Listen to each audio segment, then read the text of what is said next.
Hello friends, welcome back to A D updates. അപ്പം നമ്മുടെ ഇന്നത്തെ വീഡിയോ ദാവീദ് സിനിമയുടെ റിവ്യൂ ആണ്. സോ വീഡിയോയിലേക്ക് പോവാം.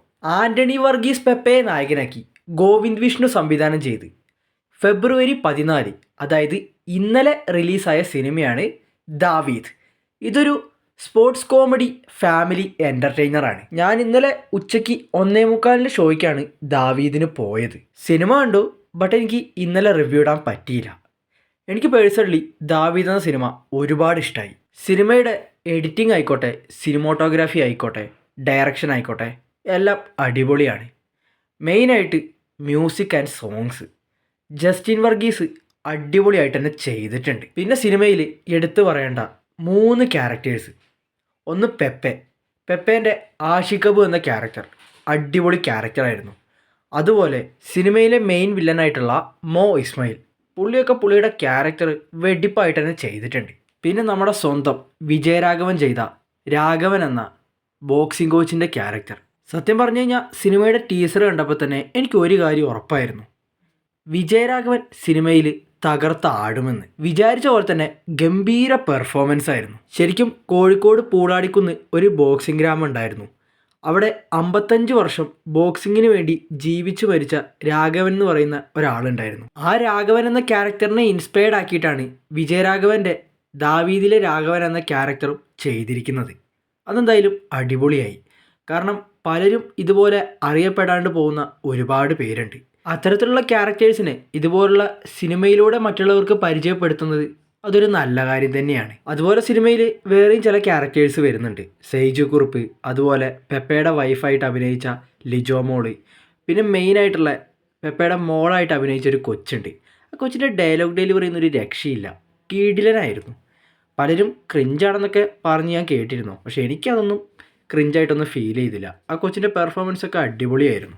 എല്ലാവരും പെപ്പയുടെ ഇടിപ്പടം, അതായത് ക്ലീശ ഇടിപ്പടം പ്രതീക്ഷിച്ച് ഒരിക്കലും ദാവീദിന് പോകരുത്. കാരണം ഇതൊരു സ്പോർട്സ് മൂവിയാണ്. മെയിനായിട്ട് ബോക്സിംഗ് ആണ് ഇതിൽ ഫോക്കസ് ചെയ്ത് പോകുന്നത്. മാത്രമല്ല സിനിമ തുടങ്ങി ഫസ്റ്റ് ഹാഫ് വരെ ഒരു ഫ്ലോയിൽ പോകുന്നുണ്ട്. ഫസ്റ്റ് ഹാഫ് മൊത്തം ഫാമിലിക്ക് ഇമ്പോർട്ടൻസ് കൊടുത്തിട്ടാണ് ചെയ്തിട്ടുള്ളത്. എനിക്കതൊക്കെ നല്ല രീതിയിൽ ഇഷ്ടമായി. ഫസ്റ്റ് ഹാഫിൽ ചെറുതായിട്ട് ഒരു ചെറിയ 2 ഫൈറ്റേ ഉള്ളൂ, പക്ഷെ അത് രണ്ടും കിടുവായിരുന്നു. പിന്നെ ഇൻ്റർവെൽ പഞ്ചും അതും അടിപൊളിയായിരുന്നു. പടം മൊത്തത്തിൽ ട്രാക്കിലേക്ക് കയറുന്നത് സെക്കൻഡ് ഹാഫിലാണ്. സെക്കൻഡ് ഹാഫിൽ പടം കയറി കൊളുത്തി. ഒരുപാട് ഗൂസ് പംസ് ആയിട്ടുള്ള സീൻസും കാര്യങ്ങളൊക്കെ ഉണ്ട്. മെയിനായിട്ട് വിജയരാഘവൻ പെപ്പേനെ ട്രെയിൻ ചെയ്യുന്ന സീനൊക്കെ വിഷയ സീനായിരുന്നു. പല റിവ്യൂവേഴ്സും ഞാനത് ലോജിക്കില്ല എന്നൊക്കെ പറയുന്നത് കേട്ടു. അതിനാദ്യം നിങ്ങൾക്ക് ബോക്സിംഗ് എന്താണെന്ന് അറിയണം, ബോക്സിങ്ങിൻ്റെ പ്രാക്ടീസും അതിൻ്റെ ബാക്കി കാര്യങ്ങളൊക്കെ മനസ്സിലാവണം. ചുമ്മാ കിടന്ന് വായ തോന്നിയത് വിളിച്ച് പറഞ്ഞു കഴിഞ്ഞാൽ ശരിയാവില്ലല്ലോ. ഞാൻ ഒരു റിവ്യൂ നോക്കാണ്ടാണ് ഈ സിനിമയ്ക്ക് പോയത്. Because I M A boxer. ഞാൻ 1.5 വർഷമായിട്ട് ബോക്സിങ് പ്രാക്ടീസ് ചെയ്തുകൊണ്ട് നിൽക്കുകയാണ്. അതുകൊണ്ട് ബോക്സിംഗ് മൂവി വന്നു കഴിഞ്ഞാൽ ഞാൻ പോകും. അങ്ങനെ തന്നെയാണ് ദാവീദിനും പോയത്. ഇനി ഞാൻ കട്ടയ്ക്ക് വെയിറ്റ് ചെയ്തിരിക്കുന്നത് ആലപ്പുഴ ജിംഖാനയ്ക്കാണ്.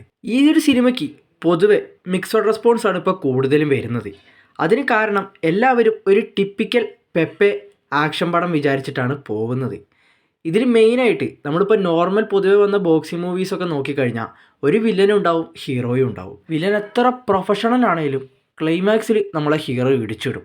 അതാണ് പൊതുവെ കണ്ടുവരുന്ന ആ ഒരു പാറ്റേൺ. എന്നാൽ ദാവീദ് എന്ന സിനിമയിലേക്ക് വരുമ്പോൾ ആ ക്ലീഷേനെയെല്ലാം മൊത്തത്തിൽ പൊളിച്ചടുക്കിക്കൊണ്ടുള്ള ഒരു ഡിഫറൻ്റ് ആയിട്ടുള്ള മലയാള സിനിമയിലെ അറ്റംപ്റ്റ് എന്ന് തന്നെ നമുക്കിതിനെ വിശേഷിപ്പിക്കാൻ പറ്റും. ഒരു ഡിഫറൻ്റ് ആയിട്ടുള്ള അറ്റംപ്റ്റ് തന്നെയാണ്. മെയിനായിട്ട് സിനിമയുടെ ക്ലൈമാക്സ് നമ്മൾ സ്ഥിരമായിട്ട് കണ്ടുവരുന്ന ക്ലീഷേ ക്ലൈമാക്സ് ആയിരിക്കുമെന്ന് വിചാരിക്കുമ്പോൾ അവരൊരു വെറൈറ്റി സംഭവം തന്നെയാണ് ക്ലൈമാക്സിൽ പിടിച്ചിട്ടുള്ളത്. അതൊക്കെ എനിക്ക് പേഴ്സണലി നല്ല രീതിയിൽ കണക്റ്റായി. പിന്നെ ഇതിലെ ക്ലൈമാക്സിലെ റിങ്ങിലുള്ള ബോക്സിംഗ് ഫൈറ്റ് ഒരു രക്ഷയുണ്ടായിരുന്നില്ല, കിടിലൻ ഫൈറ്റായിരുന്നു. അതിപ്പോൾ പെപ്പെ ആയിക്കോട്ടെ, വില്ലൻ റോൾ ചെയ്ത ആ പുള്ളി ആയിക്കോട്ടെ, രണ്ടുപേരും ഇടിച്ച് പൊളിച്ചിട്ടുണ്ട്. ആ ഒരു ഫൈറ്റിൽ പെപ്പെ മാസമായിട്ടൊരു അപ്പർ കട്ട് അടിച്ച് ആറ്റിറ്റ്യൂഡ് ഇട്ട് പോകുന്നൊരു സീനുണ്ട്. അതൊക്കെ വിഷയമായിരുന്നു. ഗൂസ് ബംസ് എന്ന് തന്നെ പറയാൻ സാധിക്കും. പൊതുവെയുള്ള ബോക്സിംഗ് സിനിമകളിൽ ഹീറോയും വില്ലനും തമ്മിലുള്ളൊരു ഈഗോ ക്ലാഷാണ് പൊതുവെ സംഭവിക്കാറ്. ഇതിലും ഏകദേശം അങ്ങനെ തന്നെയാണ്. എന്നാലും നമ്മളെ ഹീറോ മെയിൻ വില്ലനെ ഇടിച്ചിടുക എന്നൊക്കെ പറയുമല്ലോ, പക്ഷേ ഇതങ്ങനെയല്ല. ഇത് പരസ്പരം, അതായത് റിങ്ങിൽ നിൽക്കുന്ന നമ്മുടെ ഓപ്പോണൻറ്റിനെ നമ്മൾ ശരിക്കും പറഞ്ഞാൽ റെസ്പെക്റ്റ് ചെയ്യണം. അല്ലാണ്ട് നമ്മൾ ഈ റിവെഞ്ച് എടുക്കുന്ന രീതിയിലുള്ള ഒരു തല്ലുണ്ടല്ലോ, അങ്ങനെയല്ല. എതിരെ നിൽക്കുന്നത് ഒരു മനുഷ്യനാന്നുള്ളൊരു ബോധവും വേണം, അവരെ നമ്മൾ റെസ്പെക്റ്റും ചെയ്യണം. ആ ഒരു സംഭവം ഇവരിതിൽ കൊണ്ടുവന്നിട്ടുണ്ട്. അതൊരു ഡിഫറൻ്റ് ആയിട്ടുള്ള അടിപൊളി സംഭവം തന്നെയായിരുന്നു. സിനിമയുടെ സ്റ്റോറിനെ കുറിച്ച് ബാക്കി കാര്യങ്ങളെക്കുറിച്ചൊന്നും ഞാൻ ഓവർ പറയുന്നില്ല, കാരണം ഇപ്പോഴും ഒരുപാട് പേര് സിനിമ കാണാത്തവരുണ്ടാവും, അതുകൊണ്ട് സ്പോയിലർ ആവും. അതുകൊണ്ട് ഞാൻ ഇവിടെ വെച്ച് നിർത്തുകയാണ്.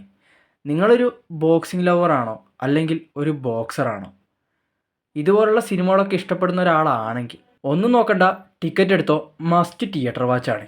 ആ ലെവല് പടം. എനിക്ക് പേഴ്സണലി ഈ ഒരു സിനിമ 100% കണക്റ്റായി. അപ്പോൾ ഇതൊക്കെയാണ് ദാവീദ് സിനിമയെ കുറിച്ചിട്ടുള്ള എൻ്റെ അഭിപ്രായങ്ങൾ. ദാവീദ് സിനിമ കണ്ടവരെല്ലാം നിങ്ങളുടെ അഭിപ്രായം കമൻറ്റിൽ പറയുക.